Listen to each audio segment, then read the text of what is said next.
Ah, ito na, ito na. Ah, sige, upo muna doon, upo. Ah, good morning. Pwede bang sa chest ko ba? Oh, sa chest mga bata. Pwede bang pwede. Ito mga to, mga magsisimula muna, beginner. Tapos, yung mga galing, tingin ko mga 10-15, pwede natin ano yan. 10-15 ng umaga. Oo, dahil pag sumabay siya, ito mga ano, knowledge. Pwede naman natin ano yung dalawa. Pero pwede naman kung gusto niya, pwede naman siya magano rito, mga straight. Pero 10-15 na lang siguro. Oo, para laruin ko sa kayong mga advanced training. Jancy. Ito kasi pag gusto niya naman, mga basic ko. Diba kang mag-hold siya. Oo. At nagkakaam yung apat doon, sila Paolo, sila Princess, sila Christy. Yung apat yung representative ng binyan, mga estudyante. Ako ano? Si Paolo, yung nag-champion sa amin, 7-0, si Akon, Roberto, Mayor nabili? Princess. Doon. Kaya mo yun? Sa Santo Tomas Comunidad, mga sila apat. May dayo ko lang dito. Uy! Mostly kasi dito lang yun eh. Dahil sa tayo lang nila mahal. Mga dito lang. Mga Meron yung estudyante. liit. Actually, doon. Dalawang step Kaso, lang. kung na-advance training talaga, Dalawang step. gagawin naman kayo. Ano siya, tapos Ano po? Nga pala po. actually, pag i-ano mo, tama po, napakamahal. Saan yung tournament? Dalawa tayo. Diba naman? Galing yun eh. Parang binabayaran. Ay, Queen! 100 sila. Ay, Ano yun? Yung awa yun. alam ko yung tabi siya. Every month, ito sa Hindi loob. ko alam ito. Ala. Yan, apat. Night! Player. Ay, night po, night! Oo nga, night. Kuya! Kuya! Yung nalipad! Yung nalipad! Actually, Kuya! Yung nalipad! ah, sige, sige, dyan lang sila. Ayun o. No picture agad eh oh. Alam. Alam. Pagod. Na pinapromote natin yung pwede kung ano. Oh, ready na? Simula mga 10-15. Unang-una, may tanong si coach. O sige, okay lang yan. Kuya, maraming salamat. Ah, sige, pwede siyang bumalik mamaya. May galaman. Ay, kasi pa yung Ah, so ah, may tanong si coach. Unang tanong ni coach, ano kaya gusto natin paglaki natin? ano? Bombero! Ano pa? Police. Police! Ano pa? Master of Chess. Master of Chess! Ano pa? SWAT. Seaman. Seaman! Ano pa? SWAT daw. Teacher! Doctor! SWAT. Sundalo! SWAT!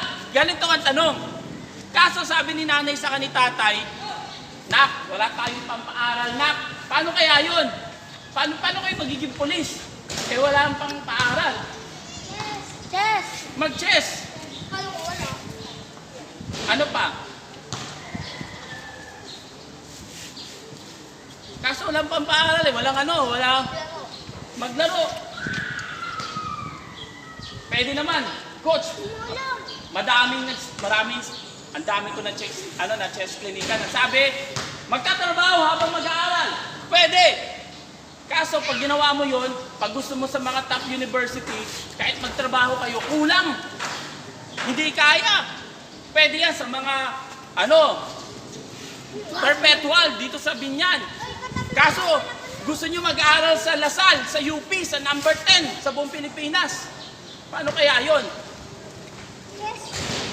Coach, maging matalino. Tama, pwede rin naman. Pag mga 100 yung grade nyo, posible. Ano pa kaya? Sabi ng isa, pumunta sa mga, community organization. Tama din. Kaso, pag naging ganon yung scholar mo, pagka-graduate mo, magtatrabaho ka sa kanila. Kailangan magtrabaho sa kanila ng libre. Wala kang sahod. Or meron man, allowance lang. Kaso, ganito. Magaling ako sa chess. Pwede ba yun? Pwede. Bakit? Una-una, example si coach. Kami, mahirap din dati. Yung nanay, tatay ko lang pampaaral. Pero saan ako nag-aral? Sa UST. Ano yung UST? Number 4 sa Pilipinas. Dati siyang number 1. Doon nag-aaral si Dr. Jose Rizal. Libre lang. Tapos hindi lang libre.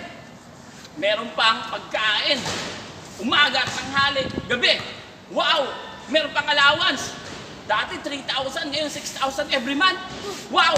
Meron pang vitamins. Wow! Meron pang libreng bahay. Wow! Totoo ba yung lahat, Coach? Totoo. Dahil na-prove yun ni Coach. Dati, varsity rin si Coach. Ang number 1, magandang scholarship, pagiging varsity. Kung malakas ka kahit anong sports, basketball, Ayun. football, Ayun, chess.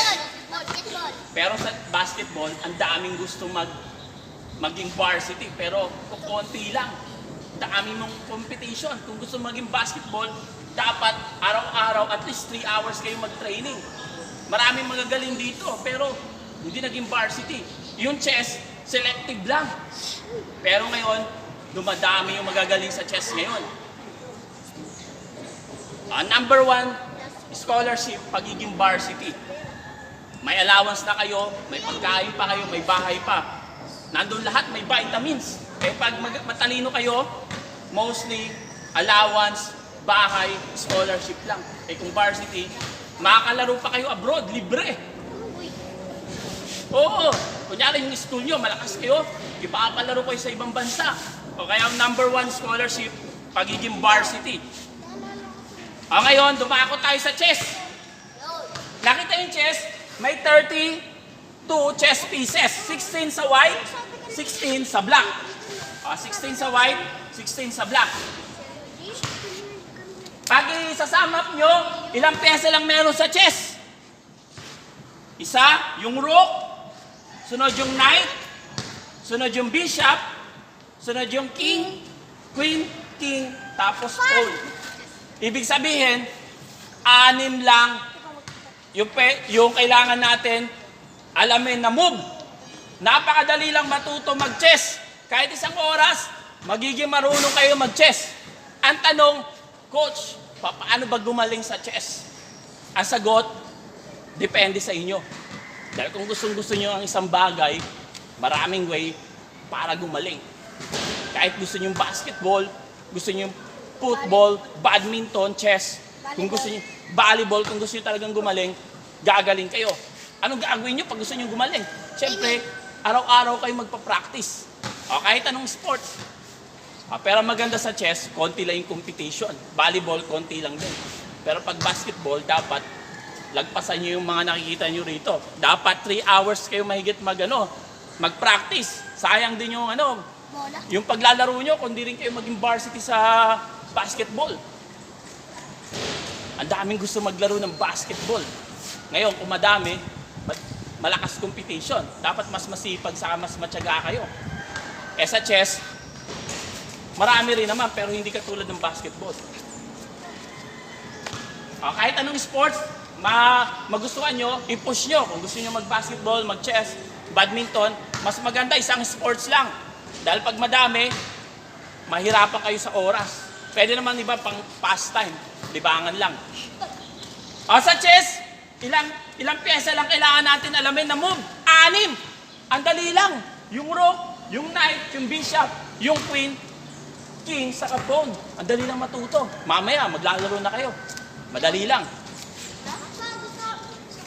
Ngayon, simulan na natin sa move. Up. Bago natin simulan sa move,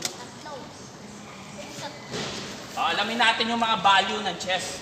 Bakit natin kailangan alamin yung value ng chess pieces? Para alam natin kung kailan natin ipapalit yung isang pyesa sa kalaban na pyesa. Ang rook, meron siyang 5 points. Mamaya malalaman nyo kung bakit 5 points. Una, yung pawn, 1. Yung knight, 3. 3 yung knight. Yung bishop, 3. Parehas lang.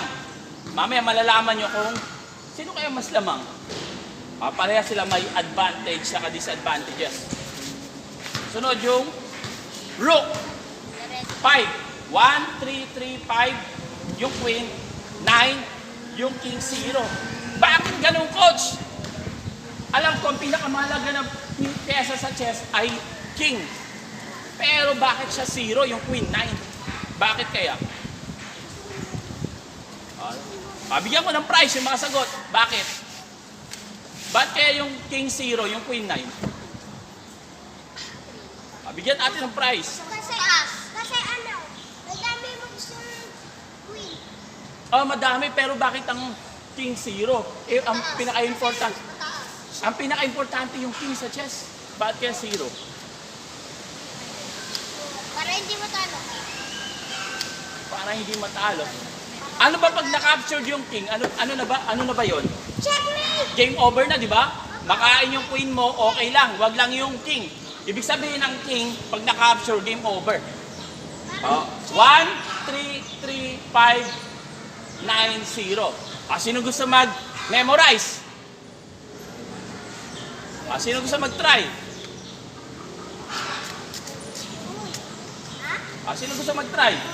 May prize. Bigyan natin ng prize. Tutoy, matutulog kayo. Alam mo. Sir, ito po. Sir, dito ka daw, sir. Dito, sir. Sir, parang mo, sir. Ito ba, si Gian. Si Gian ba, mataas? Ito ba, ito ba.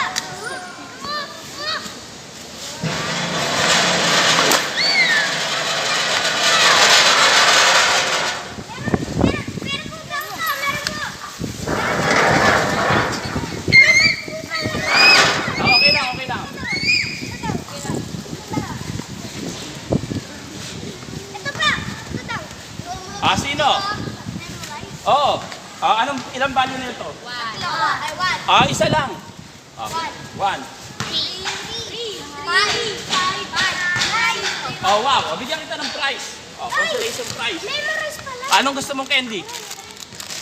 No! Anong candy? 1, 3, 3. Bigyan kita tatlo. Ito pa. Dalawa yan. 1, 3, 3. Okay lang, okay lang. 1, 3, 3. Mahangin. Kuya po, paano po may nangyari pag nanalo po? Uy! Sino pa? Opo kayo. Pinapala ba? Opo kayo doon. Pwede sa likod. Ready po! Sige, kahit sino. Mamaya, pag alam na nyo na yung moves, pwede na kayong maglaro. Mabilis. Yung marunong, pwede na dito, maglaro. Yung marunong lang. Yung marunong, pwede maglaro. Yung nga hindi pa, kailangan muna dito. Sino pa? Gusto mag-try? Ako sir. Ayaw, bigat. Sige. Anong value ng phone? One. Phone 1. Yung rook. 3. Ito yung rook. 5. 5. Yung queen. 9. 9. Tahimik lang. Isa lang yung sasagot dapat. Yung bishop. 7. Alam mo yung bishop? 5. Ulit. Ito. Anong tawag dito? Phone. Phone. Phone. Ano yung phone? Sundalo. Sunod, knight. Ano yung knight? Yung nakaupo sa horse. Kala ko Nike. Di ba may gera? Di ba may nakaupo sa horse? Knight of Columbus. Narinig niyo yun? Ibig sabihin ng Knight of Columbus, yung knight doon sa Columbus. Siya yung magaling na warrior. Ibig sabihin, pag ikaw may, mamaya na yung mga hindi marunong mag-moves. Yung mga hindi marunong dito lang. Pag sinabi mong Knight of Columbus, yung magaling na warrior. Pag magaling kang warrior, meron kang horse. Sunod, bishop. Ano yung bishop? Pare. Ano yung rook? Hindi yung castle Yung rook, yung namamahala sa castle. Lahat yan tao. Namamahala sa castle. Ito, rook, bishop, knight, pawn. Pwede mo naman tawagin horse, pero the best knight. Ito, queen. King. Ilan ang points ng king? 0. Isa lang dapat. Isa lang sasagot, siya lang. Yung rook. 1. Ilan? 3. 5. Yung queen. 6, 9. 9. Hindi 6, 9. Isa lang. Yung pawn. Pawn ito. 1. 1. Bigyan kita ng gustong flavor. Mentol? Ano? Coffee? Mentot. Ano gusto flavor? Bigyan kita. Ito pa. 3. Isa na lang. O, sinong gusto? Sige, ilang points ng king? Zero. 0 yung queen. 9. Yung bishop. 5. Yung knight. 5. 3. Very good, 3. Yung rook. 5. 5. Yung pawn. 1. Very good. Anong gusto mong flavor? 7. 8. Ano po? Kahit ano, iba-iba. Para panlasa. Yung mentol. Mga pang ano yan. Mentol. Mentol. Ngayon, sa rook tayo. Putot na. Madali na matutunan yung mga moves. Tulad ng sinabi ko, pagiging magaling, depende. Yung moves, yung chess, isang oras lang, matututo na tayo ng chess. Paano mag-move ang rook? Ang rook, straight, letter T. Pwede siya pataas, pwede pa baba, pwede sa kaliwa, pwede sa kanan. Lahat ng direction, pwede siya, basta straight. Kaya 5 points, marami siyang pwedeng puntahan. Ngayon, coach, at pag may mga nakaharang, kunyari, may nakaharang ditong bishop, may nakaharang na bishop dito,